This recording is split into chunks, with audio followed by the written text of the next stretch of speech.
আসসালামু আলাইকুম রহমতুল্লাহি ওয়াবারাকাতুহু। প্রিয় দিনী ভাই এবং বোনেরা, আজকে এমন তিনটি জিনিসের কথা বলবো। এই তিনটি জিনিস যদি আপনার ঘরে থাকে, আজই এগুলোকে একেবারে দূরে ফেলে দিন, একেবারে পুড়িয়ে ফেলুন, দূরে সরিয়ে দিন।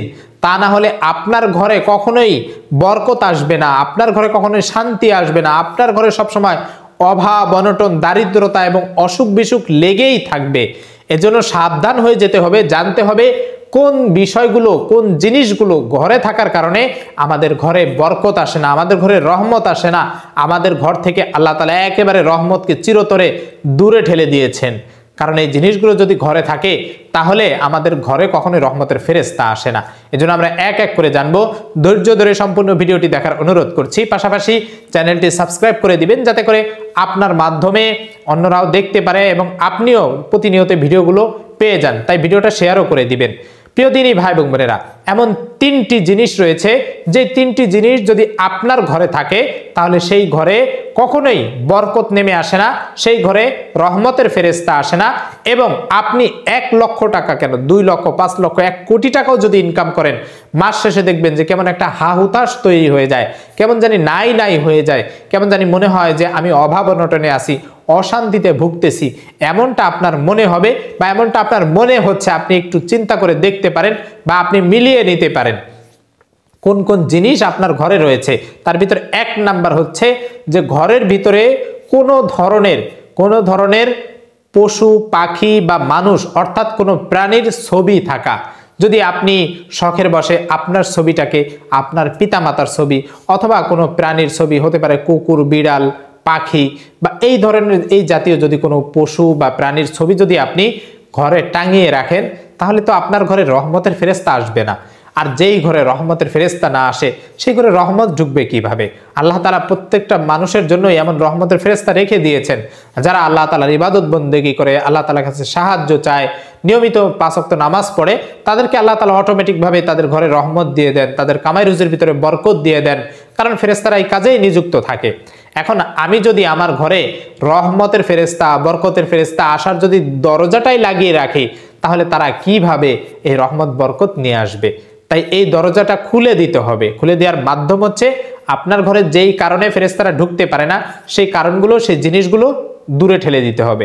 হয়তো আপনার শখের জিনিস, কিন্তু এগুলো তো আপনার ক্ষতি করছে। আর তাছাড়া আপনি যতক্ষণ পর্যন্ত এই ঘরে রাখবেন, এগুলো আপনার শান্তি থাকবে না, এগুলো আপনার সংসারে দেখা যায় যে একটা অশান্তি লেগেই থাকবে। এজন্য আপনি এই জিনিসগুলো দূরে ঠেলে দিবেন। 1 নাম্বার, কোনো প্রাণীর কোনো বস্তু যদি থাকে, ছবি থাকে, তাহলে সেগুলো ফেলে দিবেন। 2 নাম্বার হচ্ছে মূর্তি রাখা, অর্থাৎ কোনো পশু পাখির, মানুষের বা হাতি, ঘোড়া, এগুলো যদি আপনি রাখেন, যেমন হতে পারে কোনো শখ করে আপনি একটা মাটির ব্যাঙ কিনে নিয়ে এসেছেন, সেটা হতে পারে কোনো হাতির, কোনো বিড়ালের, কোনো কুকুরের ব্যাঙ টাকা রাখে। আমি এমন অনেক দেখেছি, প্লাস্টিকের ব্যাঙ কিন্তু বিড়ালের আকৃতি দেওয়া, দেখা যায় মাটির ব্যাঙ হাতির আকৃতি দেওয়া, এমন রয়েছে। এটা হচ্ছে বিধর্মীদের একটা পরিকল্পনা, যাতে মুসলমানদের ঘরে এগুলো রাখে এবং সেই ঘর থেকে রহমত বরকত দূরে সরে যায় এবং সেগুলো সবসময় ঝগড়া ফাসাদ লেগেই থাকে। এটা হচ্ছে তাদের একটা চক্রান্ত, যার কারণে আমি আপনি না বুঝার কারণে আমরা এগুলোকে সহজে ঘরের ভিতরে, শোকেসের ভিতরে সাজিয়ে রাখি। তাই আজই আপনি এগুলো যদি থাকে, আপনি দূরে ঠেলে দিবেন। আপনার বাচ্চাকে কখনো এই ধরনের পুতুল বা এই ধরনের খেলনা, যেগুলো বিড়াল, পশু পাখির আকৃতিতে তৈরি করা, এইগুলো কখনোই কিনে দিবেন না। আস্তে আস্তে যদি এগুলো অভ্যস্ত হয়ে যায়, সেও দেখবেন যে ঘরে পশু পাখির, প্রাণীর ছবি রাখবে এবং এর ফলাফল হবে আপনার ঘরে অশান্তি ঢুকে যাবে। 2 নাম্বার হচ্ছে এই ধরনের কোনো প্রাণীর যদি মূর্তি থাকে, হতে পারে সেটা খেলনা জাতীয়, হতে পারে সেটা ব্যাঙ জাতীয় বা অন্য কোনো কিছু, তাহলে সেই ক্ষেত্রে এই মূর্তিগুলো আজই ভেঙে তারপরে ফেলে দিবেন। এটা হচ্ছে 2 নাম্বার। 3 নাম্বার যে বিষয়টা হচ্ছে ঘরে নামাজি না থাকা, ঘরে কোরআন তেলাওয়াতকারী না থাকা। আর এই কারণেই সেই ঘরে রহমতের ফেরেশতা, বরকতের ফেরেশতা আসে না। আপনার ঘরে যদি আপনি হতে পারেন পুরুষ, আপনি বাহিরে কাজে বের হইলেন, কিন্তু আপনার ঘরে আপনার স্ত্রী হতে পারে, আপনার মা হতে পারে, আপনার মেয়ে হতে পারে, আপনার বোন হতে পারে, মহিলারা যারা ঘরে থাকে, তারা যদি নামাজ কালাম না পড়ে, রান্না করলেও সেই খাবার স্বাদ আসে না, এরপরে কোনো কাজ করলেও সেই কাজে বরকত আসে না। আপনি টাকা পয়সা আপনার স্ত্রীর হাতে দিলেন বা মায়ের হাতে, বোনের হাতে বা সন্তানের হাতে দিলেন, কিন্তু দেখা যায় তারা এমনভাবে খরচ করে কোনো হিসাব থাকে না। এই বরকত নষ্ট হয়ে যায়, কারণ তারা হচ্ছে বেনামাজি। আপনি যদি বেনামাজিদেরকে আপনি নামাজি না বানাতে পারেন তাহলে এর শাস্তি কিন্তু আপনাকেও আল্লাহ তাআলা দিবেন। আল্লাহ তাআলা বলেছেন ইয়া আইয়ুহাল্লাযীনা আমানু কু আনফুসাকুম ওয়া আহলিকুম নারা, অর্থাৎ হে ঈমানদারগণ তোমরা নিজেরা আগুন থেকে বাঁচো, পরিবারজনকে আগুন থেকে বাঁচাও। আপনি নিজে নামাজ ঠিকই পড়লেন, আপনার ঘরের পরিবারদেরকে নামাজি বানালেন না, আপনার ঘরের পরিবারদেরকে কোরআন শিক্ষায় শিক্ষিত করলেন না, তাহলে কাল কিয়ামতের ময়দানে আপনার জবাবদিহি করতে হবে। তাই প্রিয় দিনী ভাই বোনেরা, আপনার ঘরের সদস্যদের প্রত্যেককে কোরআন তেলাওয়াত শেখাতে হবে এবং নামাজি হতে হবে। যখন 5 ওয়াক্ত নামাজ পড়বে দেখবেন যে আল্লাহ তাআলা খুশি হয়ে যাবেন। আর ওই ঘরের ভিতরে আপনি যদি মাসে 10,000 টাকা ইনকাম করেন তাহলে সেই 10,000 টাকার ভিতরেই আল্লাহ তাআলা বরকত দিবেন, বরকত দিতেই থাকবেন। আপনি ফজরের নামাজ যখন পড়বেন, ফজরের নামাজের পরে একটু ঘরে বসে কোরআন তেলাওয়াত করবেন। এই কোরআন তেলাওয়াত শুনলে দেখবেন যে আপনার বাচ্চাদের মনটা ভালো হয়ে যাবে, তাদের মনটা তার দিকে আগ্রহ হবে।